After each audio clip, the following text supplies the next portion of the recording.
নমস্কার, আমি ডক্টর দেবাশিস সরকার। আজকে যে বিষয়ে আমি আলোচনা করব সেটা হচ্ছে সিলিকোসিস। এটা একটা অকুপেশনাল লাং ডিজিজ এবং এটা আসানসোল এবং তার অ্যাডজয়নিং যে এরিয়া আমাদের আছে সেখানে কিন্তু একটা বিরাট এফেক্ট করে। এই বিষয়ে আজকে আমাদের আলোচনা। এবং সিলিকোসিসের যে অ্যাডভান্স পার্ট মানে যখন এক্সট্রিম পার্টে যায় দেখবেন তখন একটা পার্টিকুলার রোগের ব্যাপারে আমরা জানতে পারি, যেটাকে বলা হয় ultra microscopic silicovolcanoconiosis. It also accidentally stands to be the largest word in English dictionary. Silicosis silicosis বলতে আমরা বুঝি অকুপেশনাল লাং ডিজিজ। এতে কি হয়, এতে ধরুন যারা আমরা এমন কোনো জায়গায় কাজ করি, এতেও কিন্তু দুটো পার্ট থাকে, একটা হচ্ছে অ্যাক্টিভ, একটা হচ্ছে প্যাসিভ। প্যাসিভ হচ্ছে যারা ধরুন এই ক্ষেত্রে কর্মক্ষেত্রে যুক্ত নয় কিন্তু আশেপাশে বসবাস করছে, তারাও কিন্তু সেমভাবে ক্ষতিগ্রস্ত হতে পারে যারা অকুপেশনে রয়েছেন তাদের সঙ্গে। তো এটা অকুপেশনাল লাং ডিজিজ এবং এটা যখন আমরা সার্টেন পার্টিকেলস ইনহেল করি যেটা সাসপেন্ডেড থাকে এয়ারে, তার থেকে এটা হয়। এবং এখানে আসানসোল ইন অ্যান্ড অ্যারাউন্ড যে রিজনটা আমাদের, এতে কিন্তু এটার প্রকোপ খুব বেশি। কেন এটা তো কোলবেল্টে হয় কি একটা সাসপেন্ডেড পার্টিকেলস থাকার একটা প্রবণতা খুব বেশি থাকে। তার উপরে যদি স্টোন কোয়েরি থাকে, মানে এনি মাইনিং সেক্টর থাকে, কনস্ট্রাকশন সাইট হতে পারে, ইভেন উডেন ইন্ডাস্ট্রি হতে পারে যেখানে সমিল থাকে, তার পার্টিকেলস হোক, any particle size ideally below 5 to 6 মাইক্রনস হলে এই ক্ষতিটা হতে পারে। এবং এই বেল্টের প্রচুর মানুষ এতে এফেক্টেড হতে হয়।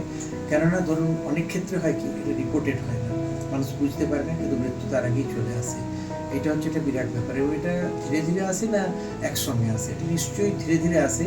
কেন ধরুন আমি ইনহেল করতে করতে এমন একটা জায়গায় পৌঁছে যাই যেখানে এটা তখন মানে অ্যাকিউট ফেজে পৌঁছে যায়, ইমিডিয়েট চিকিৎসার দরকার পড়ে। তার আগে হয়তো কাশি বা হয়তো খুব রেয়ার স্টেজে স্পুটামের সঙ্গে মানে চতুর সঙ্গে একটু রক্ত আসতে পারে, সেগুলো হয়তো কোনো ক্ষেত্রে যদি ওভারলুক করা হয় তাহলে কিন্তু মৃত্যু অবধারিত। কেন এটা লেটার স্টেজে চলে গেলে করার কিছু থাকে না খুব একটা। এবং এটা চিকিৎসাযোগ্য নিশ্চয়ই, কিন্তু চিকিৎসাযোগ্য চেয়েও বেশি এটা প্রতিরোধযোগ্য। যদি আমরা ধরুন মানুষটাকে সেখান থেকে সরিয়ে নিতে পারি বা এনভায়রনমেন্টটাকে এমন একটা ক্রিয়েট করতে পারি যেখানে এই ধরনের সাসপেন্ডেড পার্টিকেলস থাকবে না, তাহলে তার জন্য কী করতে হতে পারে? তার জন্য নাম্বার ওয়ান হচ্ছে যে যেখান থেকে ডাস্ট এমিশন হচ্ছে সেই সোর্সটাকে ট্যাপ করা। যদি সেটা হয়ে থাকে তাহলে কি কমবে। যদি সেটা পসিবল না হয়ে থাকে, অনেক ক্ষেত্রে পসিবল হয় না, তাহলে সেক্ষেত্রে তখন কী করতে হবে? ওয়াটার স্প্রিং যদি হয় তাহলে হবে কি, ওয়াটার স্প্রিং হলে ডাস্ট পার্টিকেলস যেভাবে উঠছে সেইভাবে উঠবে না। আর থার্ড হচ্ছে এন্ট্রাপমেন্টের কোনো ব্যাপার নেই। আর গাছ লাগানোর ব্যাপারটা তো বলা বাহুল্য। যদি গাছ লাগানো হয় তাহলে গাছ কিন্তু অনেক এই ধরনের পার্টিকেলস সরে দেয়, অ্যাটলিস্ট আমরা এটা কমাতে পারি। এবং এটা কমাতে পারলে, কেন এটা যদি না কমানো হয়, দেখুন প্রথম স্টেজে কী হবে, যখন অ্যাকিউট স্টেজ হলো তখন তার অক্সিজেন রিকোয়ারমেন্ট হবে, তাই কোনো হাসপাতালে ভর্তি করে অক্সিজেন দেওয়া হলো বা কিছু করা হলো। কিন্তু এমন একটা স্টেজ হলো যখন আর এটা করা গেল না, তখন কিন্তু লাং ট্রান্সপ্লান্টের মতো ভয়ানক জিনিস তার দরকার হতে পারে, যেটা কিন্তু এক কথায় প্রায় অসাধ্য ব্যাপার হয়ে ওঠে কেননা তার বাঁচার ক্ষেত্রে। কারণ লাং ট্রান্সপ্লান্ট তো খুব ইজি জিনিস হয় না, কিন্তু আমার মনে হয় এটা প্রতিরোধ করা বেটার। এবং যদি আমরা সোর্সে ট্যাপ করে দিতে পারি সবচেয়ে বেস্ট হয়।